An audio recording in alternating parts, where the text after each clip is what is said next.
Buenas tardes, agradecerle a los organizadores, a CODES y al Colegio de Abogados y Abogadas de Costa Rica por hacerme partícipe en este evento tan importante, donde hemos tenido la oportunidad de conocer un poco más de cómo va la evolución del derecho de seguros en Costa Rica y cada vez profesionalizándonos más y especializándonos un grupo más grande de colegas. Mi presentación del día de hoy se centra en cómo estructuramos la función de cumplimiento normativo que en adelante tendrán que tener y cumplir obligatoriamente las entidades aseguradoras que participan en el mercado costarricense, así como los intermediarios autorizados para participar en él. Esta es una función propia del nuevo marco de gobierno corporativo que forma parte del modelo de supervisión basado en riesgos que están implementando las superintendencias financieras. No obstante, es una función que a nivel mundial se le conoce como el compliance y cada vez está siendo más veces adoptada de forma voluntaria por diferentes organizaciones o empresas de naturaleza pública, de naturaleza privada, con o sin ánimo de lucro. ¿Por qué? Por un tema de estándares éticos, por un tema de transparencia y por un tema de rendición de cuentas y de mejora continua. Bajo ese esquema, la agenda que nos proponemos es pues entender por qué una organización le puede interesar mejorar sus marcos de gobernanza corporativa y tener una función de cumplimiento normativo que sea lo suficientemente efectiva y robusta de forma tal que le ayude en la mejora continua, en el control de sus operaciones y en el alcanzar ese objetivo de valor que le generó su creación. Vamos a ver particularmente el caso del mercado de seguros como mercado regulado en Costa Rica, los enfoques que tienen las normas sobre gobierno corporativo, eso para irnos ubicando en el contexto de dónde aparece la función de cumplimiento normativo como tal, entender el alcance y qué son las labores que se le encomiendan por normativa y cuáles son las expectativas del supervisor como tal, y una serie de mejores prácticas en el ejercicio de esta función. ¿Por qué? Porque muchos de los que están aquí o van a ejercer esa función o les toca colaborar con quien la va a ejercer en la organización de seguros que participan. Y se vuelve una oportunidad, incluso de desarrollo profesional y de especialización, como les decía, que cada vez va agarrando o tomando más auge. Toda organización, toda empresa tiene un objetivo, es creada con un objetivo de generar valor. Valor para un accionista, valor para sus colaboradores, valor para sus clientes, valor para sus proveedores, valor en el mercado. Todos nacen con un objetivo de generar una ganancia, una utilidad, cumplir un objetivo social, cumplir una finalidad importante.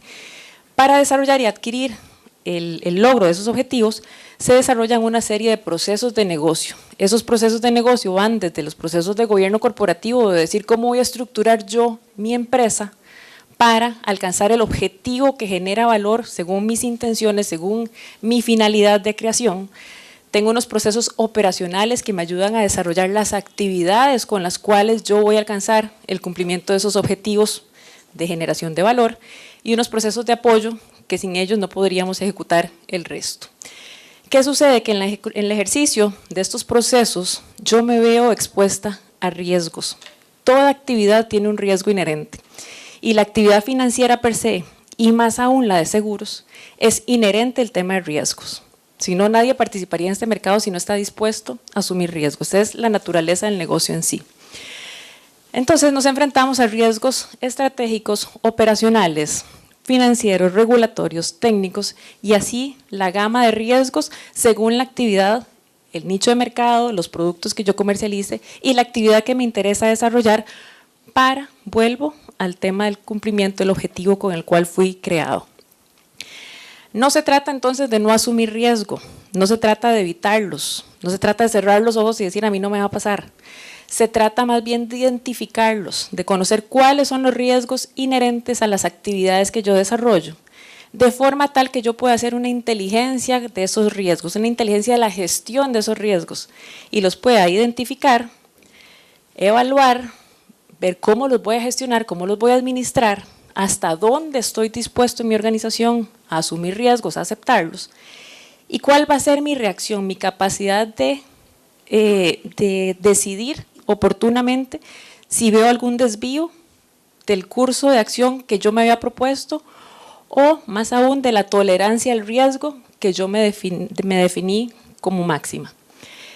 Esto al fin y al cabo necesita un programa de seguimiento y se hace un círculo virtuoso, donde según la dinámica en la que esté mi empresa, sigo yo tratando de identificar cuáles son los riesgos inherentes, los gestiono, los mitigo, tengo un riesgo residual y defino si ese riesgo residual se mantiene dentro de los límites de tolerancia al riesgo que yo en mi organización voy a decidir y declarar como tales. Todo este sistema definitivamente ocupa un sistema de control y monitoreo. ¿Y eso cómo se hace? Pues en la junta directiva puede tener ciertas funciones de control, ciertas funciones de apoyo, que me van a ayudar a definir cómo va mi maquinita, cómo va mi gestión de riesgos empresarial como herramienta de éxito y como herramienta, al fin y al cabo, de una mejor gobernanza de mi organización o de mi empresa. ¿Y por qué una herramienta de gobernanza? Porque yo tengo que saber en qué está mi negocio, cuál es la gestión que yo voy a hacer de los riesgos que tengo y cómo van a preverse los resultados o anticiparme a cualquier desvío que me pueda impedir alcanzar los objetivos fijados. Entonces, desde las bases de una organización, donde están los procesos más operativos, se da una aplicación de procesos de control de riesgo. Y entonces es ahí donde se tiene la propiedad de los riesgos. Yo desde la parte más operativa es donde acepto riesgo para mi negocio. Y ahí es donde yo tengo que empezar por identificarlos y aplicar una metodología de identificación, de evaluación, de integración, de respuesta a esos riesgos. ¿Con base en qué? Con base en una infraestructura, con metodologías de evaluación de riesgos y de gestión que me dan en un nivel superior, en un nivel de la alta gerencia, donde hay procesos, donde hay herramientas tecnológicas, donde hay personas especialistas en esta materia y le van a decir a la organización, como usted tiene esta estrategia, esta es la infraestructura de gestión de riesgos ideal para que usted los gestione. Y no se queda sin participar, por supuesto, el órgano de dirección o las más altas esferas, entiéndase la junta directiva de cualquier empresa, en el sentido que ellos son los que tienen la gobernanza de los riesgos y tienen que hacer una supervisión de este modelo de gestión que vamos a tener. Y así entonces se da un modelo que se participa desde lo más alto hasta lo más bajo y se devuelve con la retroalimentación respectiva. Entonces ese desarrollo de estrategias viene desde lo más alto de la organización, donde se me dice cuál va a ser mi plan estratégico, cuáles son los objetivos que yo me voy a fijar, cuáles son mis metas y establecer una estructura de gobernanza para yo poder alcanzar esos objetivos. Y es así donde entonces asigno responsabilidades, asigno controles, asigno metas y tengo un desarrollo de una estrategia de gestión de mi negocio, pero recibo retroalimentación a su vez. Es decir, el control no radica solo en el tope, sino que es algo que fluye hacia lo más operativo de la organización y de vuelta con la retroalimentación para procesos de mejora continua. De esta forma, la gestión empresarial ideal es una gobernanza, claro, donde yo sé cómo se van a hacer las cosas, quién las va a hacer, quién toma las decisiones, cómo rinde cuentas y cómo yo controlo. Pero esa estructura yo la tengo que medir y la tengo que ver aparejada con lo que es la gestión de los riesgos en mi empresa. Sin embargo, yo participo en un mercado regulado, yo participo en un país donde hay reglas, donde aplica el principio de legalidad, entonces no puedo dejar de lado la parte de cumplimiento. Yo tengo que hacer las cosas satisfaciendo los requerimientos o las obligaciones que se me hacen a mí imperativo, cumplirlas y satisfacerlas para poder alcanzar ese objetivo. Yo no solo con la gestión de riesgos logro mis objetivos, ¿verdad?, estratégicos. Yo tengo que hacer las cosas bien y las tengo que hacer apegada a legalidad, cumpliendo mis obligaciones y también, como vamos a ver ahora, una serie de compromisos voluntarios que se van adoptando de una forma más o menos natural según la naturaleza de la organización. Y entonces, ¿por qué es importante? Porque cualquier problema en riesgos o cualquier problema en cumplimiento perfectamente me puede impedir a mí alcanzar el objetivo, me puede impedir a mí la continuidad de mi negocio, me puede afectar la reputación en una medida en que me hace definitivamente no cumplir la entrega de valor que yo tenía comprometida con mis partes interesadas. Y es así entonces con esta triada que podemos ver cuál es el desempeño de mi empresa, administrar ese desempeño y tener una toma de decisiones informada, oportuna y anticipada a la materialización de aspectos que no nos interesa que se presenten. Particularmente el mercado de seguros, ¿verdad?, regulado por la Superintendencia General de Seguros, que a su vez depende del CONACYF, que es como su junta directiva, Desde el año 2014 se estableció en su plan estratégico que iba a hacer un giro en la forma de supervisar a las entidades. Y se dijo, que supongo que ayer Germán lo expuso con mayor detalle, que en adelante las 4 superintendencias tenían que establecer modelos de supervisión basados en riesgos, donde se conozca muy claramente cuál es el perfil de cada entidad supervisada, se conozca cuáles son sus actividades más importantes y se les llama actividades significativas, que conozcan a su vez los riesgos inherentes que tienen, ver cómo es la función o la gestión que hacen de esos riesgos para ver cómo lo mitigan y tener un riesgo residual. ¿Cuál es la idea de la superintendencia? Conocer a cada entidad en su particularidad y evaluarla según el marco de gobernanza, de control de riesgos que hagan, en la robustez que se requiere según ese nivel y esa tolerancia de riesgo que cada quien vaya a definir. Y es así entonces como desde los inicios con José Luis Arce, luego con el presidente actual, Luis Carlos Delgado, Tomás Soleil ha sido uno de los mayores impulsores de este modelo. Y desde 2014 se ha venido trabajando con el Toronto Center, estableciendo esta metodología en adelante de hacer las cosas, de supervisar no ya con una mera lista de cumplimiento, de un check de cumplimiento como tal, sino de un análisis más profundo, de un entendimiento de los negocios desde lo más intrínseco de su ser, para poder entender por qué hacen las cosas de una forma o no, y si resultan ser consistentes, y si resultan ser suficientemente bien gestionadas según los marcos que por autorregulación ellos van adoptando. De esta forma, el CONACYT lo que hizo fue basarse en los mejores estándares internacionales de supervisión en el mercado financiero. Y para eso, para cada industria, se vieron los referentes más relevantes. Para el caso de seguros, se vio la IAIS, que es la Asociación Internacional de Supervisores de Seguros. Y esta es una imagen de cómo está estructurado ese marco de supervisión. Hay un nivel 1 que son las precondiciones, es un mercado que funciona con base en una ley que ya dice quién puede participar en el mercado, bajo qué condiciones, qué requisitos de autorización debe satisfacer y cómo debe comportarse en el mercado. Cuáles son las sanciones que debe, las obligaciones que debe satisfacer y las sanciones por algún incumplimiento. A su vez se da un nivel 2 de requerimientos regulatorios, que es todo el desarrollo que a nivel reglamentario, a través del CONACYT, se hace de esas precondiciones que da la ley. Y es aquí donde se ha dado un cambio más fuerte recientemente en el tema de gobernanza corporativa. ¿Por qué? Porque antes el modelo descansaba muchísimo en el suministro de información financiera. Entonces era un modelo muy cuantitativo. En adelante a la superintendencia le sigue interesando, por supuesto, la solvencia y la suficiencia patrimonial de las entidades que participan, pero les va a interesar también a nivel cualitativo cómo se gestionan estas empresas. Y vendrá un tercer pilar luego, que es todo el tema de disciplina de mercado. Cómo me comporto yo frente a mis clientes, a mis consumidores. Y sobre esta base de condiciones y de requerimientos regulatorios, se ejerce la misma labor que tienen ahorita de supervisión, regulación o intervención con respecto a sus supervisados. ¿Qué es lo que cambia? ¿Cómo llego yo al resultado? ¿Cómo genero yo un informe de supervisión? Pero no cambian mis competencias ni mi finalidad de, al fin y al cabo, proteger al consumidor de seguros. De esta forma, entonces, en gobierno corporativo, recientemente, como les decía, se promulgó un nuevo reglamento específico para esta materia que aplica a los 4 sectores del mercado financiero. Si uno ve el tema de gobierno corporativo, viene dado incluso desde el Código de Comercio. Los participantes en el mercado de seguros están estructurados como sociedades anónimas.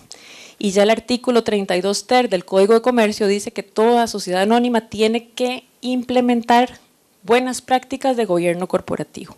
Entonces, desde que la ley reguladora del mercado de seguros dice que los participantes son sociedades anónimas, ya incluso por Código de Comercio tienen esa obligación de tener prácticas de gobierno corporativo. ¿Qué sucede? Que hay normativa específica entonces para mercados regulados como el de seguros en Costa Rica, y ese reglamento que entró a regir en el mes de junio pasado, lo que establece es un modelo ideal de gobernanza, un reglamento que ya no se basa en normas prescriptivas, sino que se basa en principios, que da un deber ser y que le dice a cada entidad, diga usted cómo lo va a desarrollar con base en un principio de proporcionalidad. según su naturaleza jurídica, según el contexto que usted se mueva, según el volumen de sus negocios, según los riesgos que usted quiera asumir, según la complejidad de su entidad. Entonces dice, la junta directiva en adelante va a ser un órgano más activo, va a ser un órgano que tiene que participar en una serie de temas de una forma más diligente, con miras a un cumplimiento de un principio de lealtad, y le da un rol muchísimo más protagónico que el que ya tenía y que tal vez per se lo tenía, pero no se exigía tanta evidencia de que lo ejerciera.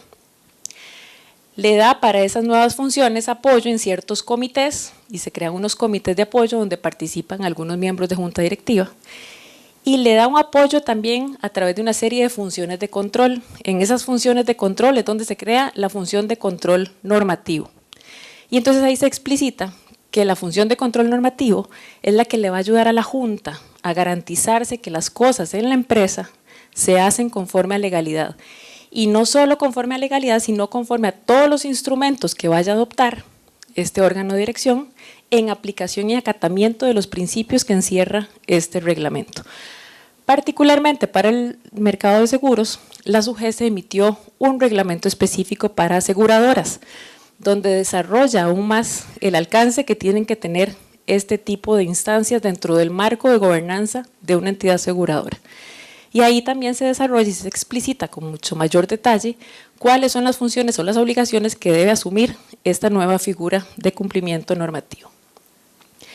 Este modelo entonces que nos da una norma basada en principios donde yo tengo unos mínimos que tengo que satisfacer a través de procesos de autorregulación, donde estos mínimos están alineados con las mejores prácticas. Si ustedes quieren entender más allá de dónde sale el reglamento, perfectamente pueden buscar los principios establecidos por la IAIS, los principios de la OSD, y si estuviésemos en banca veríamos los de Basilea, y si estuviésemos en valores veríamos los de la IOSCO, y en pensiones van a ver los de la IOPS.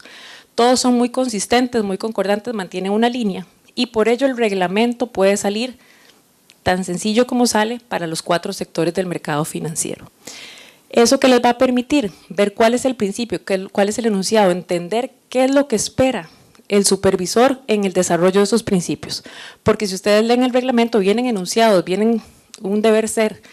Lo difícil es cómo lo adopto yo para mi organización y cómo le demuestro yo al supervisor que es un marco suficientemente robusto que a mí me garantiza que gestiono mis riesgos, que me garantiza que tengo la información de forma oportuna y que ante cualquier desvío yo tengo un plan B definido y yo sé dónde está mi negocio, para dónde va y qué pasa si no se cumplen mis supuestos. De esta forma entonces se ha dado a nivel de todo el sector financiero un proceso de implementación de esta normativa. ¿Por qué? Porque tenemos que evidenciarle a la superintendencia que los marcos de gobernanza se están ajustando a este nuevo modelo, ¿verdad?, basado en principios.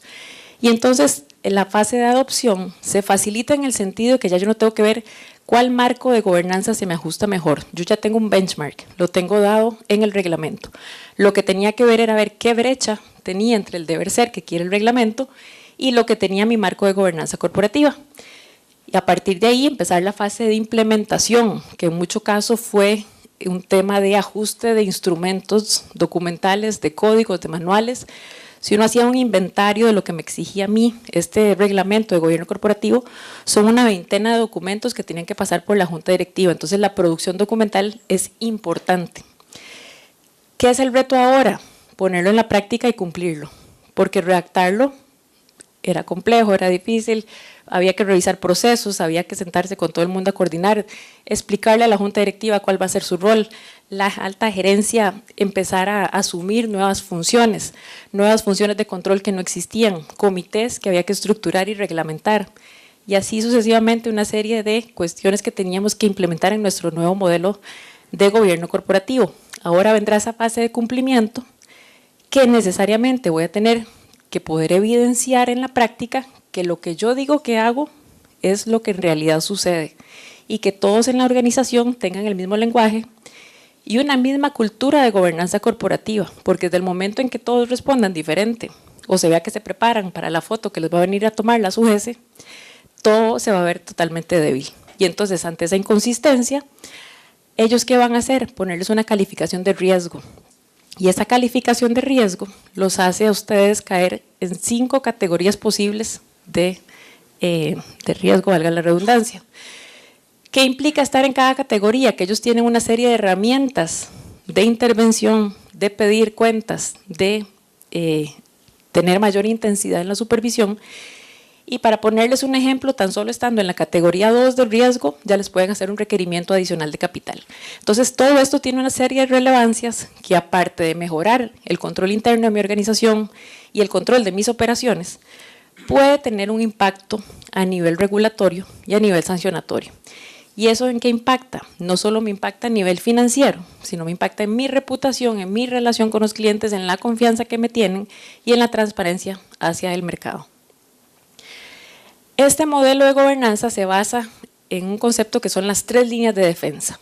Y lo que pretende es que ese modelo de gobernanza se dé a lo largo y ancho de toda la organización. Es decir, que la parte operativa, como les decía, es una primera línea de defensa en la asunción de riesgos. Y que hay una segunda línea de defensa donde yo tengo ciertas funciones de control para verificar que acá, en la parte operativa, yo cumplo con unas políticas o unos procesos, ¿verdad? O unas herramientas de control de riesgos que me permiten asumir riesgo en la medida en que yo lo tolero y lo declaré como tal. Esas funciones de cumplimiento lo que pretenden es alertar a la junta directiva antes de que se materialicen los riesgos y poder tomar medidas preventivas y medidas correctivas. A su vez, esta segunda línea de defensa es supervisada por una auditoría interna. La auditoría interna es independiente de toda esta estructura administrativa y se vuelve un auxiliar de la junta directiva igual, para que antes de que llegue una auditoría externa o un organismo de control, entiéndase la superintendencia, con todas las potestades de sanción que tiene, se pueda corregir cursos de acción. Es entonces donde surgen las funciones de control y específicamente la que nos interesa, la de cumplimiento normativo. En todo el sector financiero se exige la de control de gestión de riesgos, la de cumplimiento normativo y las auditorías. Para las entidades aseguradoras se exige también la de análisis financiero y la de actuarial. Hoy particularmente nos vamos a centrar en la de cumplimiento normativo. Esta función es una función que nombra a la junta directiva. Es un auxiliar de ellos, no es un auxiliar del gerente general.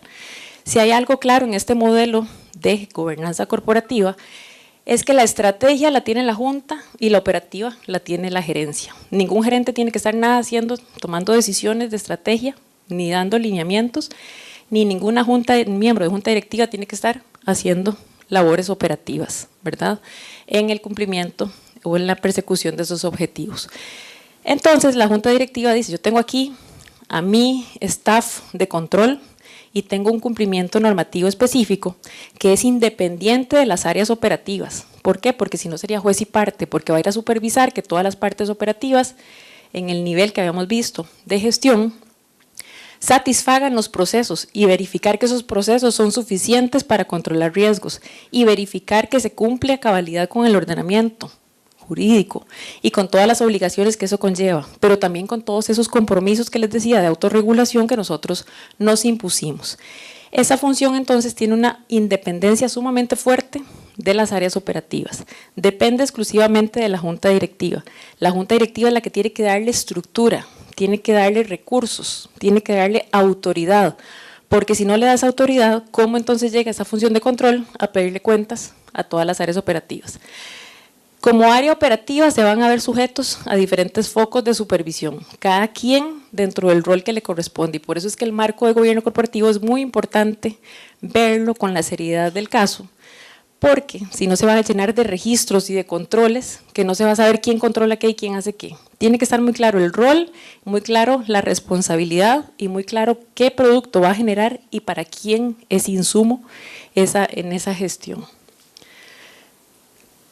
¿Qué deberes le establece la reglamentación a esta función de cumplimiento regulatorio? Al fin y al cabo es promover y vigilar que la entidad opera con integridad y en cumplimiento, como les decía, de obligaciones y de compromisos.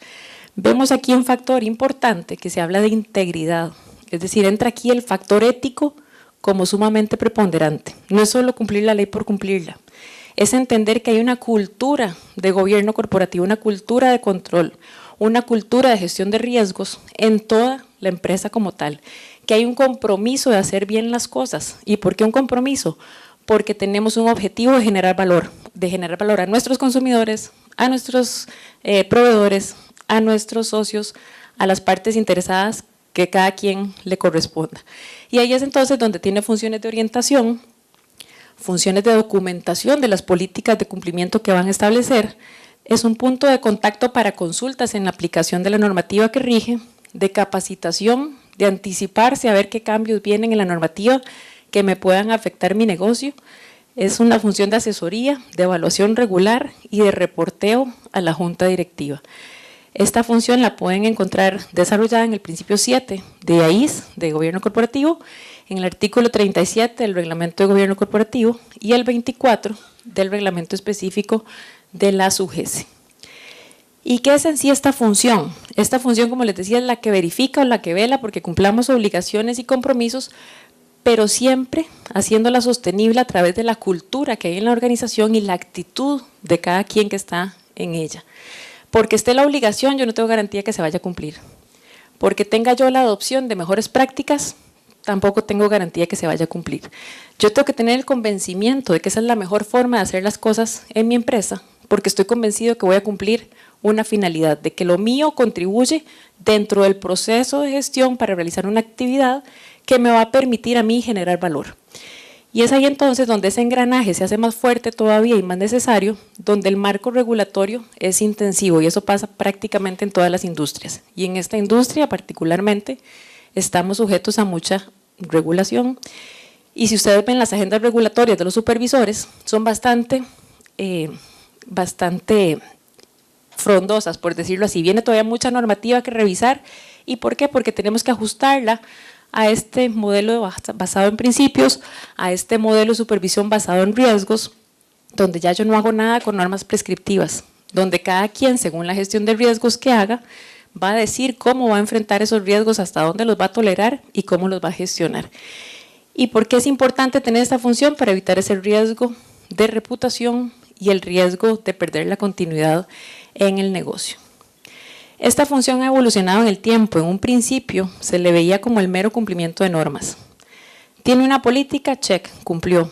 Ahora me interesa que esa política realmente satisfaga las necesidades y sea concordante con la actividad central de esa entidad, con esa actividad significativa que le resulta relevante para sí. En algún momento se extendió a otras normas igualmente exigibles, entonces es donde venía todo el tema de protección de datos, todo el tema de lavado de dinero, el tema de ética, el tema de protección de temas penales, de evitar la responsabilidad penal, y así una serie de regulaciones adicionales más allá de la mera ley reguladora del mercado de seguros. Y ahora, ¿qué es lo que pasa? Que también entonces va a abarcar esas obligaciones asumidas voluntariamente, a esos deberes que trascienden ya a la legalidad, donde cada quien se va a poner un estándar ético y un estándar de cómo va a ser la mejor forma de desarrollar su negocio. ¿Qué es lo importante acá? Que no va a haber absolutamente ninguna entidad financiera que tenga un marco de gobernanza igual a la otra. Y la superintendencia no va a tener ninguna entidad idéntica entre sí.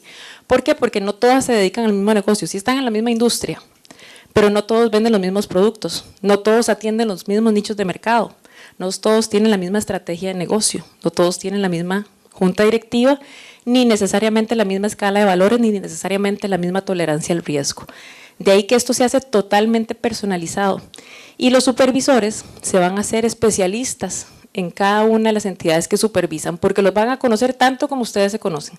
Y por eso es que les vienen a pedir el plan estratégico, porque ocupan entender para dónde va esta empresa, ocupan entender cuáles son los objetivos que se está fijando y en cuánto plazo.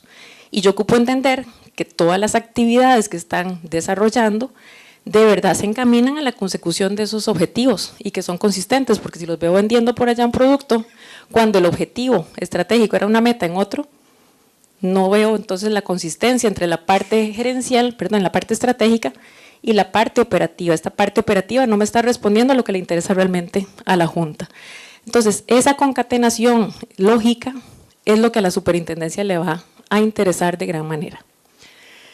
Y este enfoque de la función, entonces, ¿cómo debería hacerse? Se parte de que necesariamente la persona que ejerza o el grupo de personas que ejerzan esta función debe tener una base de conocimientos jurídicos, porque partimos de qué es el cumplimiento de obligaciones y compromisos que asumimos en procesos de autorregulación. No obstante, esta función jurídica ha evolucionado. Ya el mero abogado conocedor del derecho como tal no nos es suficiente. ¿Por qué? Porque yo tengo que ver esta función dentro del entorno que está mi organización.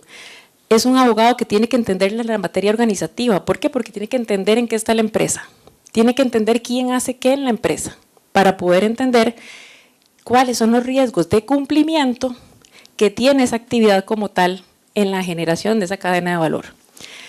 Tiene que entender de mejora de procesos.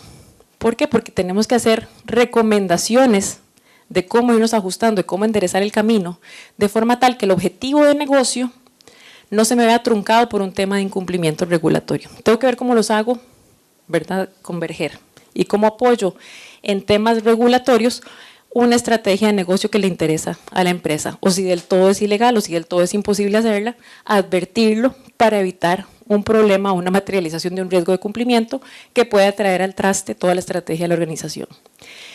Y por supuesto tiene que tener entonces una orientación práctica, porque yo tengo que entender en qué está mi negocio. Y yo entonces me tengo que meter en toda esta estructura de gobernanza, entender quién hace qué y poder hablar el mismo lenguaje que habla la gente encargada de este control interno, de este marco de gobierno corporativo y más aún de la gestión de los riesgos técnicos como tal. ¿Por qué? Porque el riesgo de cumplimiento se vuelve casi que un riesgo más. Lo que pasa es que es más especializado y se ve desde otra arista.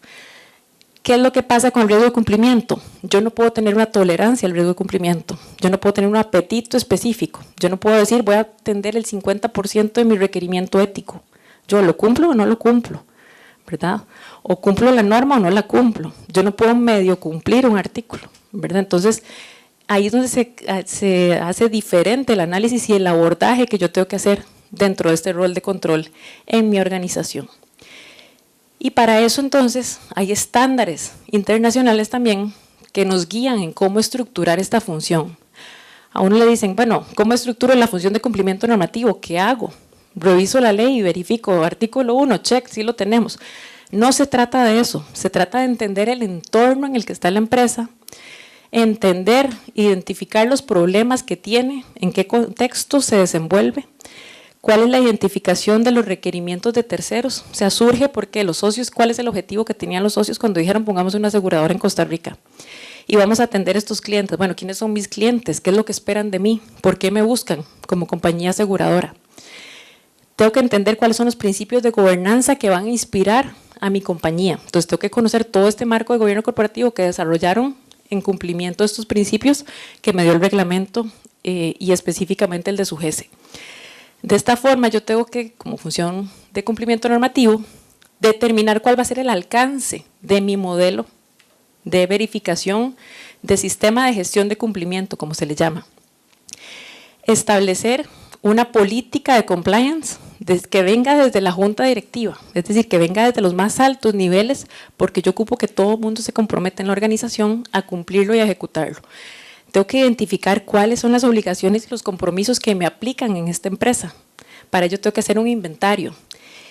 Y una vez que los tenga identificados, tengo que decir cómo los voy a gestionar, cómo yo los voy a controlar, qué metodología voy a utilizar, qué métricas, cómo va a ser mi plan de trabajo, cómo entonces yo voy a desarrollar ese programa de gestión de riesgos de cumplimiento, cómo lo implemento, cuándo voy, hago visitas, cómo pido información, con quién me entrevisto, qué sistemas uso, qué registros, qué reportes hago.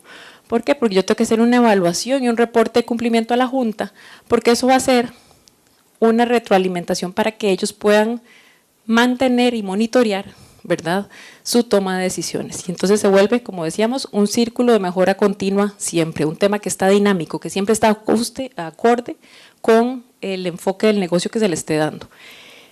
Y estos estándares los encontramos en la ISO 19600, que es una norma pues, de esta institución, que así como está la 31.000 para efectos de gestión de riesgos, acá nos da una serie de lineamientos de las mejores prácticas que uno podría implementar para decir y evidenciarle al supervisor: yo estoy considerando todos estos aspectos a la hora de definir cómo es mi sistema de gestión de cumplimiento normativo.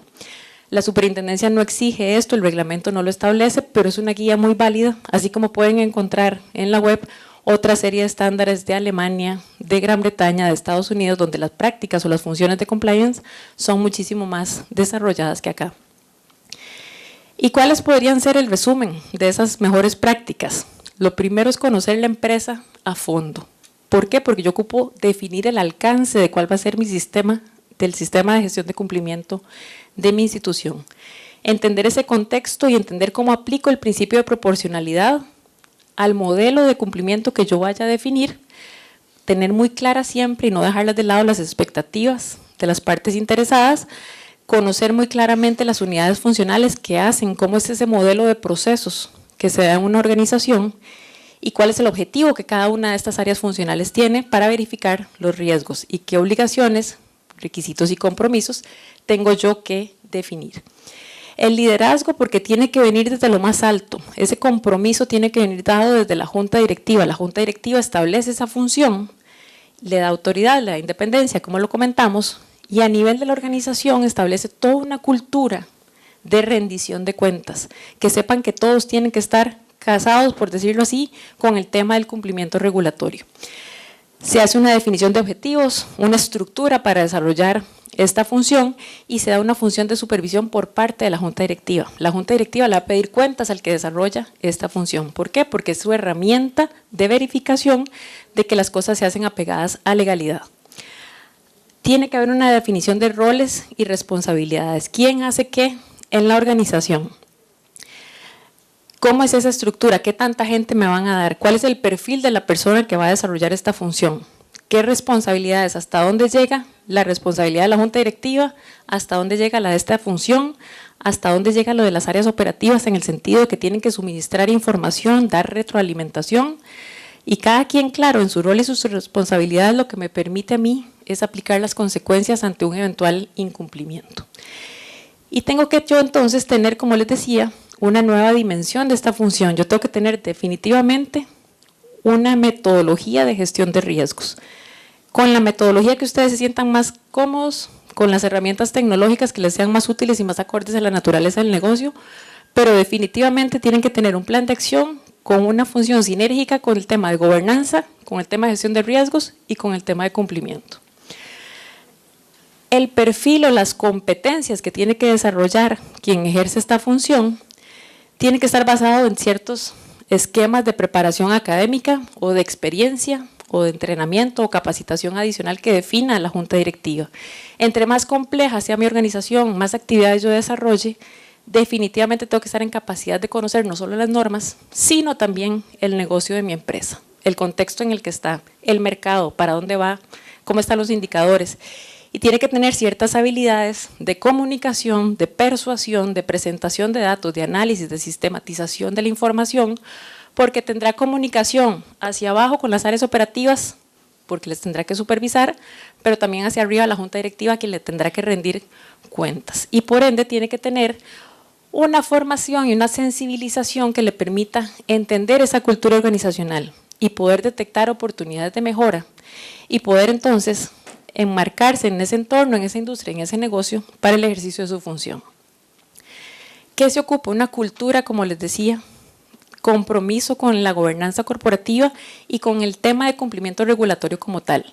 Hay una frase que dice: en la lucha entre la cultura y el cumplimiento siempre gana la cultura. Si nadie está convencido, las cosas se harán por cumplir, pero las cosas no se cumplen naturalmente. Aquí lo importante es que la gente se sienta cómoda, no que cree un sistema por cumplir, sino un sistema que le sirva para el control de sus operaciones, que sea de una vez el sistema de control interno, que sepa que sus operaciones están monitoreadas, que hay indicadores, que hay métricas, de forma tal que se puedan dedicar al negocio sustantivo con base en los indicadores que ya les revelan. No que trabajen por el indicador, sino que el indicador trabaje para ustedes. Necesariamente un flujo de comunicación importante, tiene que haber mucha apertura, mucha información, hay que establecer qué comunicar, cuándo y por qué medios hacerlos. Es una materia obligada de reportes, tanto internos como externos. Internos porque es retroalimentación, es rendición de cuentas, pero hacia lo externo, hacia el nivel de los clientes, esto es confianza, esto es generar transparencia, esto es dar compromiso de ética. Entonces, es una herramienta que incluso, si se toma con un valor agregado importante, a nivel de mercadeo les puede servir ampliamente. Documentación, ¿por qué es importante? Porque se tiene que tener un sistema de gestión documental razonable. No es documentar por documentar, es establecer las políticas, los mínimos procesos o procedimientos que les permitan a ustedes dar el curso de acción que deben seguir los demás. Que se sepa qué es lo que se debe hacer. ¿Y qué pasa? Que si yo no controlo esto, no lo voy a poder verificar en la práctica que se ejecute. Hay que detallar ese modo de cómo espero yo que se comporten las personas, pero tengo que controlar, entonces se da un binomio entre políticas y controles. Tengo que tener esos controles de mitigación para todo riesgo identificado a nivel de cumplimiento. ¿Por qué todo riesgo? Porque no puedo dejar de cumplir una obligación o un compromiso. No tengo aquí chance de decir, tolero hasta este momento, o hasta este porcentaje, o hasta este punto, el asumir una obligación. Tengo que hacerlo por completo y tengo que tener un plan de acción con objetivos, con criterios de evaluación, con evidencia, con herramientas bastante claras. Y aquí algo importante es que esto aplica tanto hacia lo interno como a todos aquellos procesos tercerizados que ustedes vayan a tener. Lo que no se mide no se controla, definitivamente es un modelo que tiene que tener métricas, tiene que tener indicadores, tiene que tener revelación de información y tiene que tener indicadores de actividad, de resultados de lo que ya pasó y de prevención. O sea, es algo que es bastante integral y lo más importante aún es que tiene que tener un ajuste dinámico. Esta función a su vez, como veíamos en las líneas de defensa, es revisada por la auditoría interna, es parte de su alcance de supervisión que hace. Las auditorías internas antes se limitaban a un control financiero y contable, ahora en adelante van a tener que también ver toda esta parte cualitativa y por ende tendrán que ver la robustez, el cumplimiento de objetivos y la eficacia de esta función, qué tanto de verdad identifican, qué tan buenas metodologías tienen, qué tan oportunos son en la parte de comunicación de resultados y en ese proceso de mejora continua. Y a su vez la junta directiva tiene una función de supervisión. ¿Por qué? Porque es una función directamente que le responde, ¿verdad? En el control que le corresponde hacer. Y tienen que hacer entonces una evaluación de su idoneidad, de qué tan adecuada es la función, qué tan oportuna, qué tan efectiva, qué tantos planes de corrección se atienden, qué tantos ajustes tengo que hacer yo en la marcha a las políticas y a los procesos porque se nota que la función no está siendo suficiente, tiene los recursos suficientes o le hace falta algo, qué es lo que le hace falta, capacitación, equipo. Innovación, mejora, porque siempre todo riesgo, al fin y al cabo, es una oportunidad de mejora, incluso una oportunidad de innovar, incluso una oportunidad de generar nuevo negocio. Y a partir de todas esas mediciones y revisiones, definitivamente se puede dar una retroalimentación que lo que permite es la mejora continua de este modelo de cumplimiento, donde yo puedo encontrar lagunas, donde puedo encontrar alguna variación en mi negocio, alguna desviación en temas de cumplimiento o alguna oportunidad de innovación que me permite a mí actualizar ese modelo de cumplimiento regulatorio. Y ya a manera de conclusión, podríamos resumir las recomendaciones para estructurar esta función de cumplimiento en la necesaria identificación de ese marco, no solo regulatorio, sino el que aplique según el entorno empresarial en el que estamos, de forma tal que yo pueda tener un inventario, una matriz de cumplimiento y más que es un programa con el cual yo planifico que voy a ejercer esa labor de control que me corresponde, haciendo evaluaciones periódicas, dando seguimiento a los resultados de esas evaluaciones, aprovechando todas las herramientas de avances tecnológicos que tenemos sin olvidar siempre esta triada entre el gobierno corporativo, los riesgos y el cumplimiento. Y pues tomar en cuenta las evoluciones que se van dando en indicadores del desempeño, que de forma tal que esta función siempre vaya evolucionando, como les decía, con el dinamismo que el negocio les presenta. Hasta aquí es la presentación que les tenía preparada, cualquier consulta, pues con todo gusto.